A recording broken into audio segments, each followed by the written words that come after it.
সুপ্রিয় নবম এবং দশম শ্রেণীর শিক্ষার্থী ভাই বোনেরা, আজকে আমরা তোমাদের সায়েন্সের অর্থাৎ ফিজিক্সের অষ্টম অধ্যায়ের আলোর প্রতিফলনের অধ্যায়ের উপরে আলোচনা করব। আর আমি অ্যাকচুয়ালি এর আগে দুইটা পর্বে তোমাদের ক্লাস করিয়েছি, আজকে তৃতীয় পর্বের ক্লাস করাবো। আজকে আমি আলোচনা করব সাধারণ আয়নায়, অর্থাৎ আমরা যে আয়নায় আমরা আমাদের ছবি দেখি, আমরা নিজেদেরকে দেখি, সেই আয়নায় কিভাবে প্রতিবিম্ব তৈরি হয়। আজকে মূলত সেই বিষয়টা তোমাদের সঙ্গে শেয়ার করব। তো তোমরা খেয়াল করো, এর জন্য আমি প্রশ্নটা লিখে রেখেছি যে কিভাবে সাধারণ আয়নায় আমরা প্রতিবিম্ব তৈরি করব। তো সেক্ষেত্রে আমাদের যেটা প্রয়োজন হবে, আমাদের কম্পাসের দরকার হবে, পেন্সিলের দরকার হবে, রাবারের দরকার হবে, যা কিছু দরকার হবে আমি নিয়ে নিচ্ছি। সর্বপ্রথম আমরা যে কাজটা করব, এটা একটা দর্পণ আঁকলাম। এই দর্পণের সামনে এখানে একটা লক্ষ্যবস্তু আমি অঙ্কন করলাম। তো এই লক্ষ্যবস্তুটার নাম দিলাম এক্স। তো এক্স থেকে দুইটি আলোক রশ্মি, খেয়াল করো, এই দর্পণটারও আমি এটা নাম দিতে পারি। দর্পণটার নাম এম এন হচ্ছে একটা দর্পণ। এই দর্পণের উপরে দুইটা আলোক রশ্মি আমরা ফেলবো। একটা ফেলবো লম্বভাবে, দেখো এই আলোক রশ্মিটা লম্বভাবে আপতিত হয়ে আবার লম্বভাবেই কিন্তু সেটা ফিরে যাবে, অর্থাৎ এক্স থেকে একটি আলোক রশ্মি এম বিন্দুর উপর আপতিত হয়ে আবার ওই পথেই ফিরে চলে যাবে। গেল। এইবার আরেকটি আলোক রশ্মি যেটা এই দর্পণের উপরে তির্যকভাবে আপতিত হবে। তো সেই তির্যকভাবে আপতিত হওয়ার ক্ষেত্রে আমি তোমাদেরকে একটা কথা আগেই বলে রাখছি, সেটা হচ্ছে লক্ষ্যবস্তু দর্পণের যতটা সামনে থাকবে, বিম্ব ঠিক ততটাই পেছনে গঠিত হবে। আচ্ছা, তাহলে বিম্বটা কিন্তু গঠিত হবে এইখানে, অর্থাৎ আমি কতটা দূরত্ব, একটা কাল্পনিক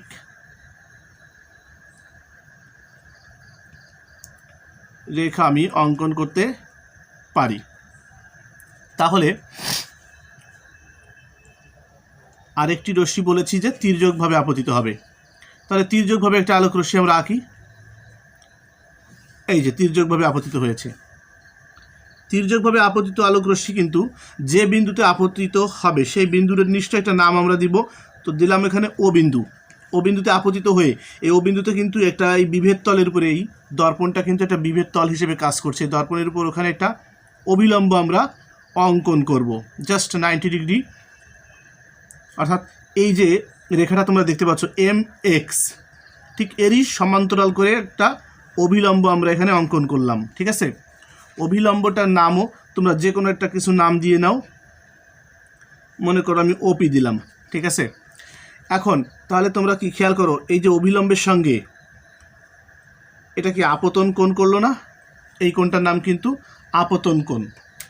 আপতন কোণের আমরা কি নাম দিতে পারি? থিটা আই দিতে পারি। ঠিক ওই একই কোণ কিন্তু করবে এখানেও। আপতন কোণ আর প্রতিফলন কোণ সমান, এটা তোমরা আলোর প্রতিফলনের সূত্র থেকে কিন্তু শিখেছো। ঠিক ওই মাপে একটা তোমরা এখানে কোণ আঁকবে, ওই একই মাপে। ঠিক আছে, তা মাপটা যেন সমান হয় এই দিকে তোমরা খেয়াল রাখবে। আমি এটা কৌশল এখানে অবলম্বন করতেছি, জাস্ট এই যে। ঠিক আছে, তাহলে এই কোণটার নাম তোমরা দিবে থিটা আর কোণ। তাহলে এক্স থেকে দুইটি আলোক রশ্মি তোমরা খেয়াল করো, একটি আলোক রশ্মি এক্স থেকে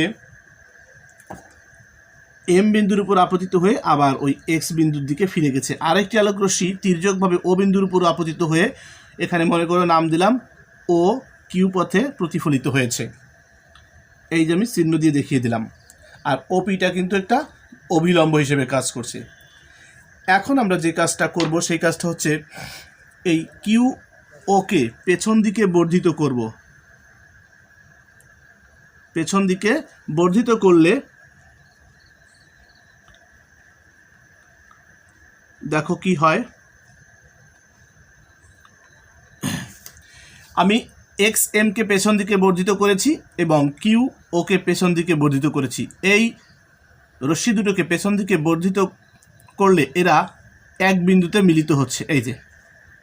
তাহলে এই বিন্দুটার নাম আমরা দিতে পারি কি, এক্স ড্যাশ।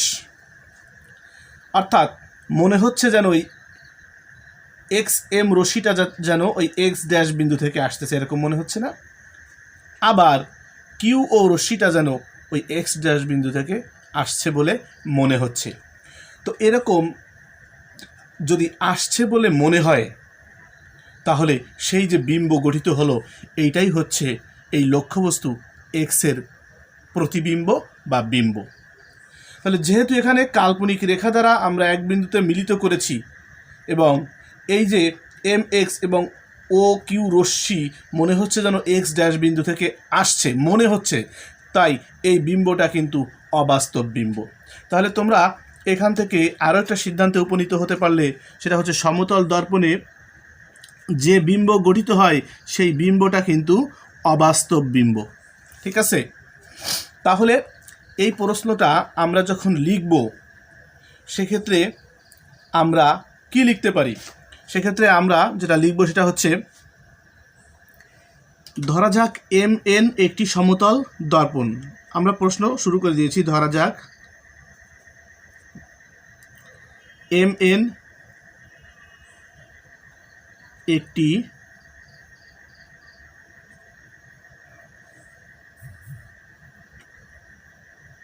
সমতল দর্পণ। এক্স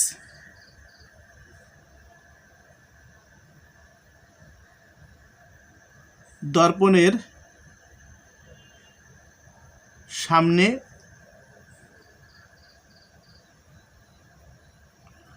অবস্থিত একটি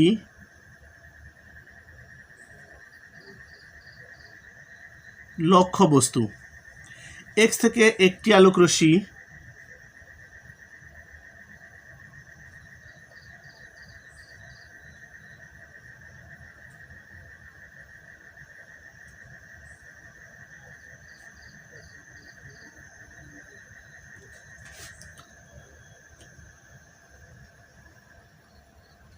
দর্পণের এম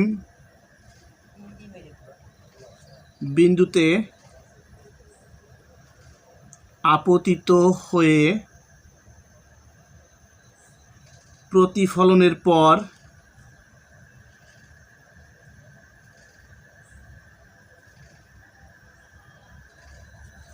এম এক্স পথে ফিরে যায়।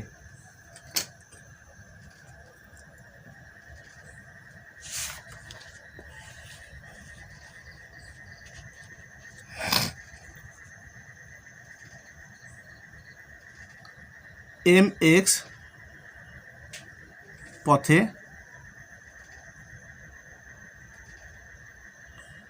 ফিরে যায়। আরেকটি আলোকরশ্মি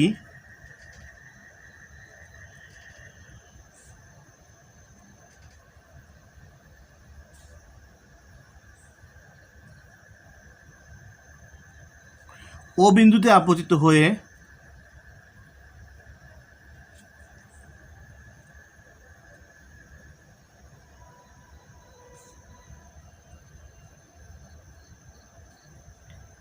কিউ প্রতিফলনের পর, এখানে লিখব কিউ বিন্দু দিয়ে প্রতিফলিত হয়।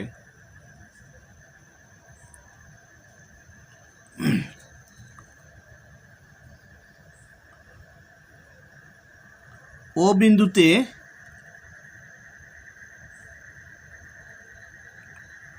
দর্পণের উপর ওপি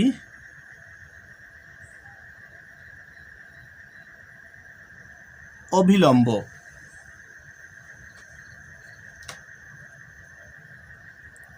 এখানে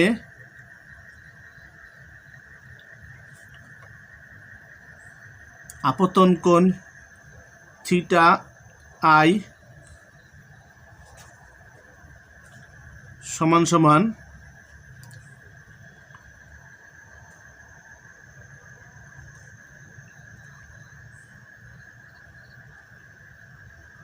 প্রতিফলন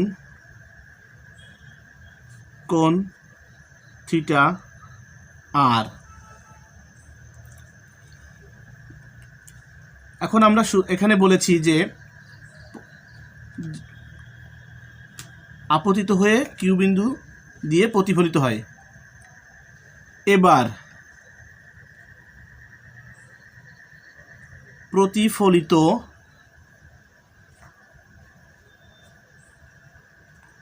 রশ্মিদ্বয়কে পেছন দিকে বর্ধিত করলে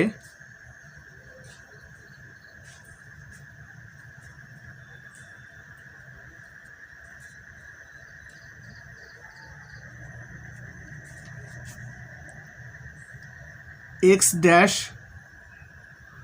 বিন্দুতে মিলিত হয়।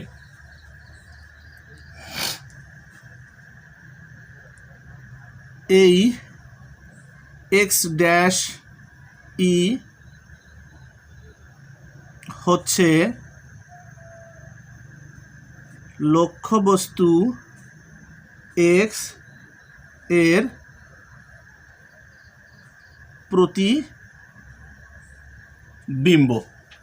ওকে, তাহলে এখানে যে বিষয়টা দেখা যাচ্ছে সেটা হচ্ছে আমরা লিখেছি কি, ধরা যাক এম এন, তোমরা খেয়াল করো, ধরা যাক এম এন একটি সমতল দর্পণ। তোমরা এম এন এর দিকে দেখো, এম এন একটি সমতল দর্পণ। এই দর্পণের সামনে এক্স হচ্ছে একটি লক্ষ্যবস্তু। এই লক্ষ্যবস্তু এক্স থেকে দুইটি আলোকরশ্মি দর্পণের উপর আপতিত হবে, একটি লম্বভাবে আপতিত হয়ে লম্বভাবেই ফিরে যাবে। এটা কিন্তু আলোর প্রতিফলনের একটা তোমার বৈশিষ্ট্য। লম্বভাবে আপতিত হলে সেটা লম্বভাবেই ফিরে যাবে, অর্থাৎ যে পথে আসবে ওই পথে ফিরে যাবে। অর্থাৎ আপতিত রশ্মি যদি হয় এক্স এম, তাহলে প্রতিফলিত রশ্মি হবে এম এক্স। ওকে, আরেকটি আলোক রশ্মি দর্পণের উপর তির্যকভাবে আপতিত হবে, অর্থাৎ আপতিত রশ্মির নাম হবে এক্স ও, যেহেতু ও বিন্দুতে আপতিত হয়েছে। আমরা ওই ও বিন্দুতে কিন্তু এই এম এনটা একটা বিভেদ তল হিসেবে কাজ করবে, ওপি একটা অভিলম্ব অঙ্কন করব। আসলে এই যে নামগুলো আমি দিয়েছি, এই নামগুলো তোমরা তোমাদের মতন দিবে, যেটা দিবে ওটাই লেখার সময় লিখবে। এটা হবে একটি অভিলম্ব, এবং ও বিন্দুতে আপতিত হয়ে ও বিন্দুতে অভিলম্বের উপর যে কোণটা করেছে এই কোণটার নাম কিন্তু আপতন কোণ। একে আমরা থিটা আই দ্বারা প্রকাশ করি। ঠিক ওই একই কোণ করে আলোকরশ্মি ও কিউ পথে প্রতিফলিত হয়ে ফিরে যাবে, সেই কোণটা হবে থিটা আর। আমরা জানি theta i equal to theta r. এখন এই যে প্রতিফলিত রশ্মিদ্বয় অর্থাৎ এম এক্স এবং ও কিউকে আমরা যদি পেছন দিকে বর্ধিত করি, তাহলে মনে হবে যেন এই প্রতিফলিত রশ্মিদ্বয় এক্স ড্যাশ বিন্দু থেকে আসতেছে, এরকম মনে হবে। এই কারণে এই এক্স ড্যাশই হবে হচ্ছে লক্ষ্যবস্তু এক্স এর অবাস্তব প্রতিবিম্ব। ওকে, আচ্ছা, এখন এই বিষয়টা আমি এখানে তুলে ধরেছি, লিখেছি অলরেডি। এখন আমরা প্রমাণ করব যে দর্পণ থেকে লক্ষ্যবস্তু যতটা দূরে থাকবে, দর্পণ থেকে প্রতিবিম্ব ঠিক ততটাই দূরে থাকবে। এটা এখন আমরা প্রমাণ করব। তো ঠিক আছে, চলো দেখা যাক। দুইটা ত্রিভুজ আমরা পাচ্ছি কিন্তু অলরেডি, তোমরা একটু খেয়াল করো।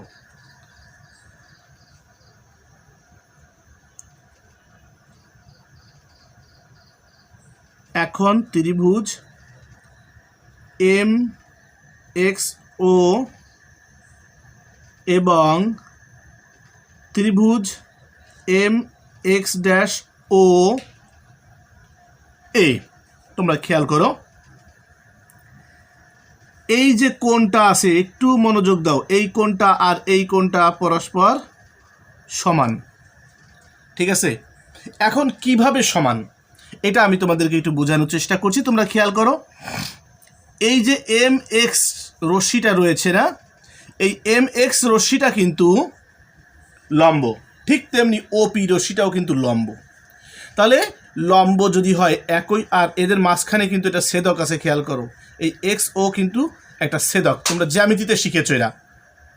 তাহলে এই কোণদ্বয় কিন্তু একান্তর কোণ, এই কোণটা, এই থিটা আই কোণটা আর এটা একান্তর কোণ, আর একান্তর কোণ কিন্তু সর্বদা সমান হয়। আবার এখানে আপতন কোণ আর প্রতিফলন কোণ সমান, তাহলে এই কোণ এই কোণের সমান, আবার এই কোণ এই কোণের সমান, তাহলে কিন্তু এই তিনটা কোণ কিন্তু পরস্পর সমান। আচ্ছা, তাহলে এই তিনটা কোণ যদি সমান হয় তাহলে এই কোণটাও হবে এই কোণটারই সমান। এটা বুঝতে হলে আমি আরও একটু তোমাদেরকে গভীরে নিয়ে যাই, সেটা হচ্ছে আমরা যদি এই বাহুটাকে বর্ধিত করি, খেয়াল করো,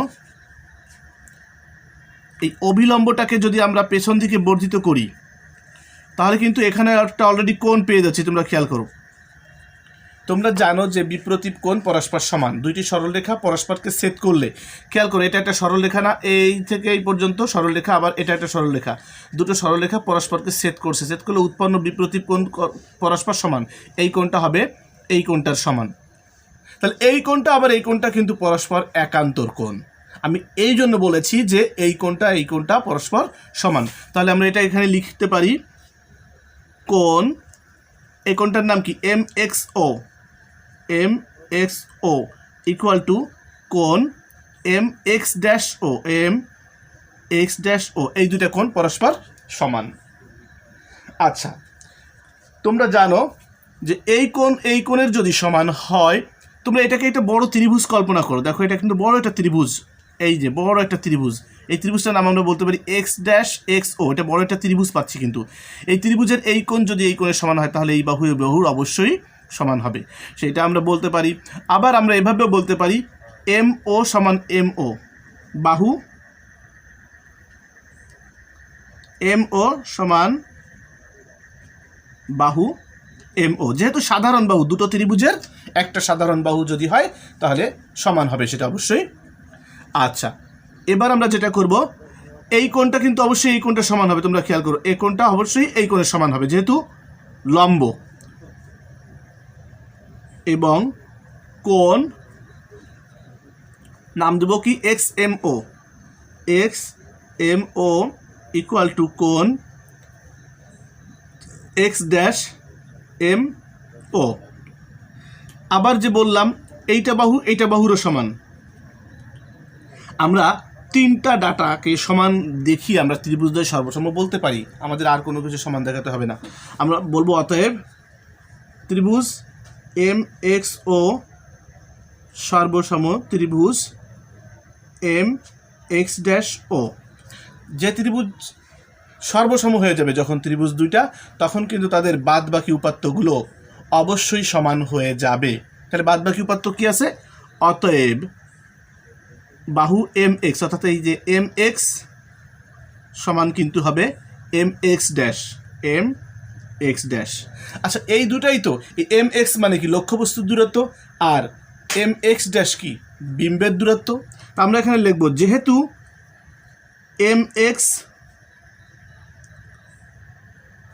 লক্ষ্যবস্তুর দূরত্ব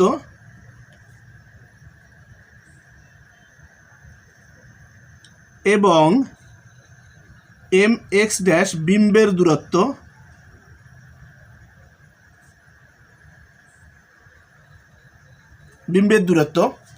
অতএব আমরা সবশেষে বলতে পারি, অতএব দর্পণ থেকে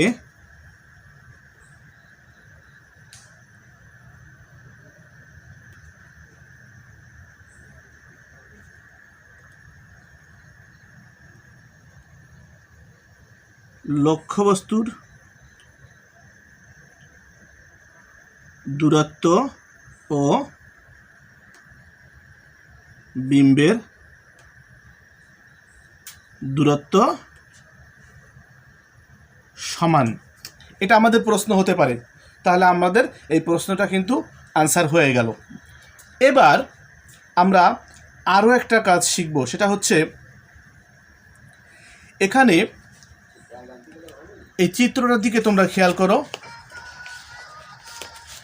চিত্রটাকে ভালো করে লক্ষ্য করো, তাহলে এর থেকে আরও কি প্রশ্ন আসতে পারে পরীক্ষায়, আমি সেটা নিয়েই এখন কথা বলবো। এর থেকে আর যে প্রশ্ন আসতে পারে সেটা হচ্ছে, একটা সমতল দর্পণে বিম্বটা কেমন হবে, সমতল দর্পণে প্রতিবিম্বটা কেমন হবে, অর্থাৎ প্রতিবিম্বের বিম্বের আকৃতি চাইতে পারে তোমার পরীক্ষায়, বিম্বের প্রকৃতি চাইতে পারে, অর্থাৎ আকৃতি, প্রকৃতি এবং বিম্বের অবস্থান তোমার পরীক্ষায় চাইতে পারে।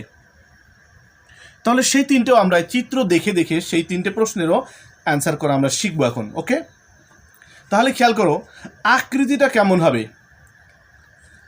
আকৃতি অর্থাৎ লক্ষ্যবস্তু যতটুকু বিম্বতাও হবে ততটুকু, অর্থাৎ আকৃতি হবে লক্ষ্যবস্তুর সমান। আমরা আয়নার সামনে দাঁড়ালে দেখতে পাই যে আমরা যতটুকু আয়নায় কিন্তু তার থেকে ছোটও দেখায় না, সমতল আয়নায় বা তার থেকে বড়ও দেখায় না। ওকে, তাহলে আকৃতিটা হবে কি লক্ষ্যবস্তুর সমান।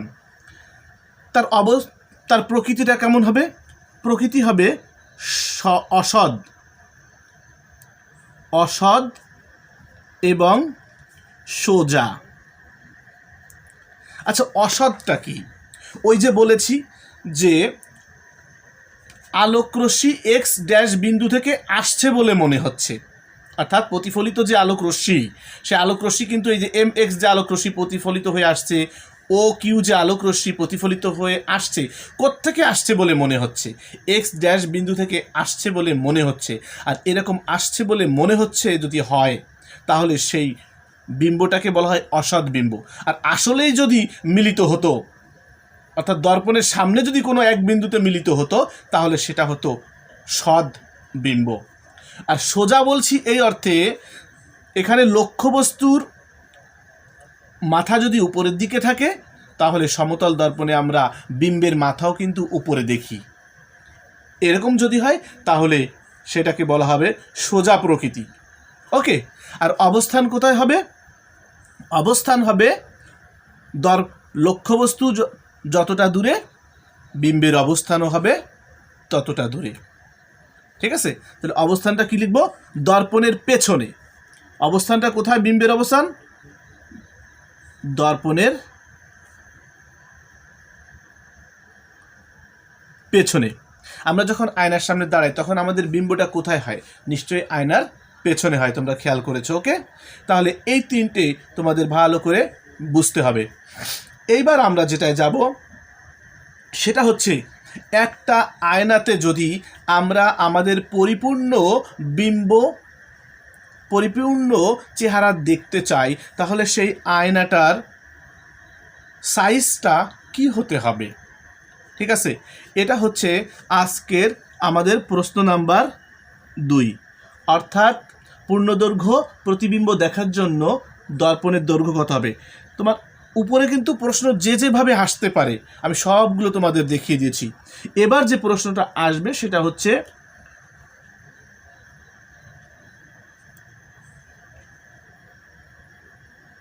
পূর্ণদৈর্ঘ্য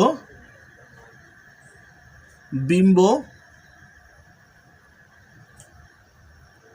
দেখার জন্য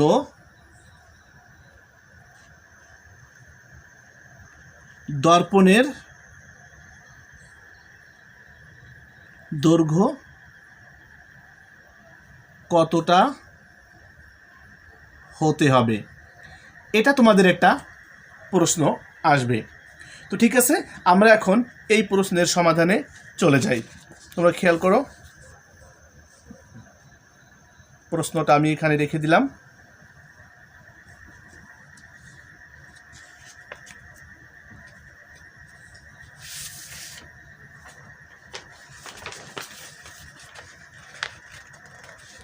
আমরা এক্ষেত্রেও একটা চিত্র অঙ্কন করব। তোমরা খেয়াল করো, চিত্রটা আঁকার জন্য আমার যেটা দরকার হবে, পেন্সিল, কাঁটা, কম্পাস, রাবারের প্রয়োজন হবে, একটা স্কেলের দরকার হবে। সর্বপ্রথম আমরা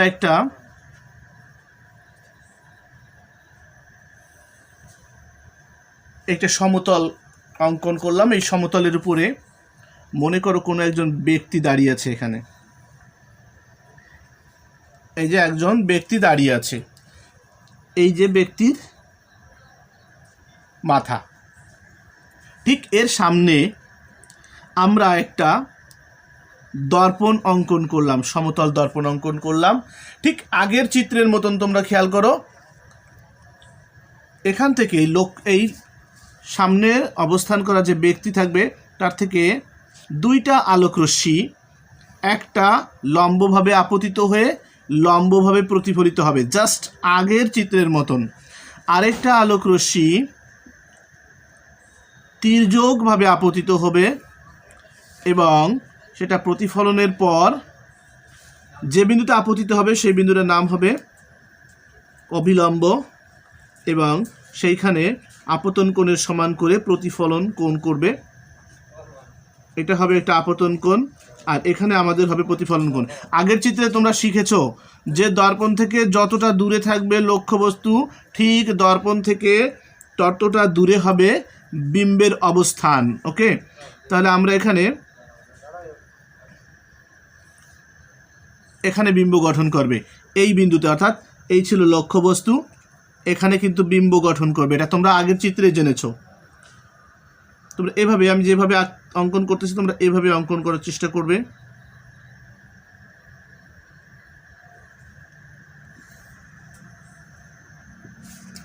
এখানে দর্পণটাকে আমার একটু বড় করতে হবে।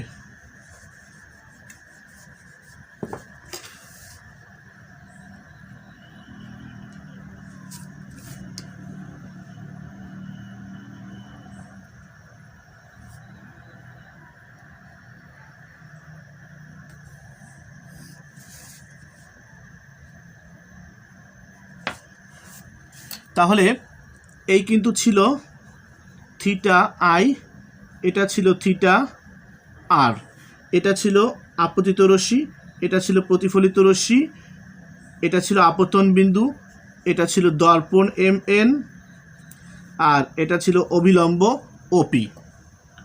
আচ্ছা, এখানে মনে করো আমরা এটার নাম যে কোনো নাম একটা দিলেই হচ্ছে ও কিউ।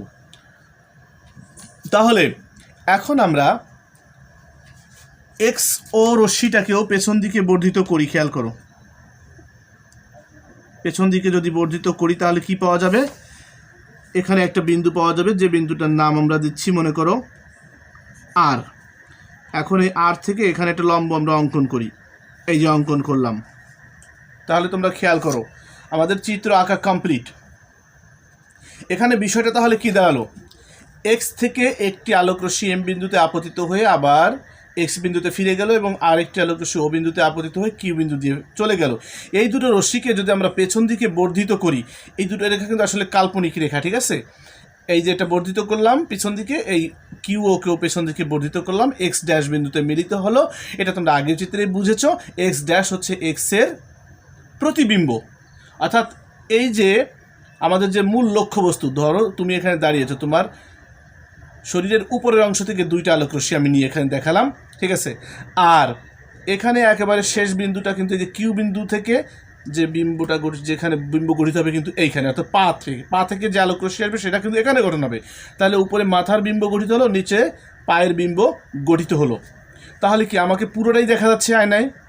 আচ্ছা, তাই যদি হয় তাহলে পুরোটা, অর্থাৎ এক্স কিউ যে লক্ষ্যবস্তু তাকে পুরোটাই আমি এক্স ড্যাশ এবং এটাকে তোমরা কিউ ড্যাশ দাও,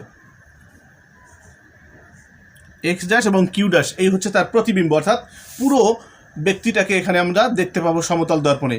তাহলে দেখো তো দর্পণের আমাদের কতটুকু কাজে লাগতেছে। আমরা যদি দর্পণটাকে এখান থেকে এতটুকু মুছে ফেলি, একটু লক্ষ্য করো, মনোযোগী হও, এক্ষেত্রে খুব সুন্দর একটা প্রশ্ন। এক্স থেকে একটা আলোক রশ্মি, এই যে খেয়াল করো, এখান থেকে যদি আমি নিয়ে নিই, এই রশ্মিটাকে পেছন দিকে এদিকে বাড়াই, ওকে? আচ্ছা, তাহলে কিন্তু আমাদের এতটুকু দর্পণেই যথেষ্ট হয়ে যাচ্ছে, আমাদের কিন্তু নিচে আর দর্পণ লাগতেছে না। অর্থাৎ আমার এই মাথা থেকে পা পর্যন্ত আমি কিন্তু এই দর্পণটুকুতে, তোমরা খেয়াল করো, এই রশ্মিটাকে এইভাবে গেছে না? তাই যদি হয় তাহলে কিন্তু আমরা এখানে পুরোটাই বিম্ব দেখতে পাবো এম ও দর্পণে। আমাদের কিন্তু নিচের ও থেকে এন পর্যন্ত আর প্রয়োজন হচ্ছে না, দর্পণটা এত বড় দর্পণের দরকার হচ্ছে না। তার মানে আমার এখানে যেটা এতটুকু দর্পণ হলেই যথেষ্ট। আমি দর্পণটুকুকে একটু বোল্ড করে দিচ্ছি, খেয়াল করো, এই যে এতটুকু MO দর্পণ হলেই কিন্তু আমি এখানে পুরো বিম্বটা দেখতে পাবো। ঠিক আছে, তাহলে আমরা কি সিদ্ধান্তে আসলাম? আমরা এই সিদ্ধান্তে আসলাম যে একটা লক্ষ্যবস্তুকে যদি আমরা দর্পণে দিয়ে পুরোপুরি তার প্রতিছবিটা দেখতে চাই, তাহলে দর্পণের দৈর্ঘ্য হবে লক্ষ্যবস্তুর দৈর্ঘ্যের অর্ধেক। অর্থাৎ লক্ষ্যবস্তুটা যদি হয় 1.5 মিটার, তাহলে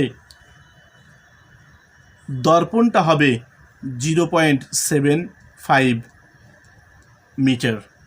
অর্থাৎ এই 1.5 মিটারের অর্ধেক হলেই আমরা দেখতে পাবো। তো ঠিক আছে ডিয়ার ভিউয়ার্স, এই ছিল আমার আজকের তৃতীয় পর্বের আলোর প্রতিফলন অধ্যায়ের তোমাদের মোস্ট ইম্পর্ট্যান্ট 2-3 প্রশ্নের, অর্থাৎ আমি 2টা প্রশ্ন নিয়ে আলোচনা করেছি, কিন্তু এখান থেকে বিভিন্নভাবে আরও প্রশ্ন তোমাদেরকে করে দিতে পারে। ঠিক আছে, ইনশাল্লাহ কথা হবে পরবর্তীতে এর 4র্থ পর্বে। ঠিক আছে, তোমরা ততক্ষণ ভালো থাকো। আর আজকের ভিডিওটা যদি